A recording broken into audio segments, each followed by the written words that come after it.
আমাৰ ইয়াততো এতিয়া মানে সমস্যাবিলাক জংঘলীয়া হাতী আহে, তাৰপিছত আমি উপায় নাই মানে ভয় কৰি পেলাই আমি মানে বটল মানে ৰছী দি পেলাই পাব লগা হৈছে আৰু কি কাৰণে আমি এইটো যেনিবা দেখা পাই মানে গুচি যায়, এইটোৰ কাৰণে আমি দিয়া হৈছে আৰু এইটো দেখা পালে গুচি যায়, তেওঁলোকে মানে ভয় কৰি পেলাই গুচি যায় আৰু এই কিবা বস্তু দিছে বুলি এনে তাৰমানে ভয় কৰি পেলাই গুচি যায়।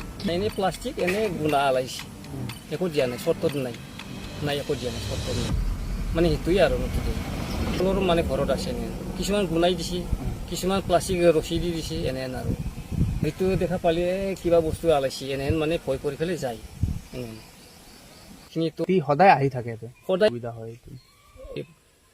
এই ডেলিভাৰী পাইপ আনি পেলাই পাইপটো ফুটা হ'ল। আপোনালোকৰ ইয়াতে হাতী কি কি খাদ্য অনিষ্ট কৰে? আমি শুনিছিলো ইয়াতে মানুহ কিমান মাৰিছে বুলি শুনিছিলো। মানুহ মাৰাটো ইয়াতে হেল্প কৰে নেকি মানে নাই তেওঁলোকে? নাহে মানে লগ লাগি পেলাই সেইটো আৰু উপায় নাই। কি ধৰণে হাতী খেদে?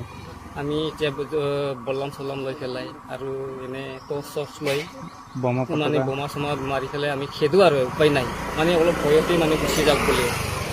আমাৰো ভয় আছে না, ইমান ডাঙৰ জন্তু আমাক যদি খেদি পেলাই যদি মাৰি যায় কি হ'ব, নিজৰ লাইফটো মৰি যাব নাই নাই। সেইটোৰ কাৰণে আমিতো মানে প্লাষ্টিক বান্ধা বটল বান্ধা জুৰি দি পেলাই আমি বান্ধা হৈছে, তাৰ কাৰণে ছেফ হৈছে আমাৰ এতিয়া। চৰকাৰে সুবিধা দিয়াটো মই এটা কামনা কৰোঁ, মানে চৰকাৰৰ যিখিনি সুবিধা আমাক মানে ব্যৱস্থা কৰি দিব লাগে, বৰ্ডাৰ এৰিয়াত মানে ফেঞ্চিং ব্যৱস্থা কৰি পেলাই দিব লাগে আৰু আমাক মানে তেতিয়াহে আমি অলপমান মানে ৰাইজে অলপ ভাল হৈ যাব, তাৰমানে নহ'লে আমি সদায় এই মুহূৰ্ততে হৈ যাব আৰু মুঠতে কিছু খেতি বাতি ঘৰ চৰ এনে ভাঙি থাকক, বছৰ ভাঙিব এনে।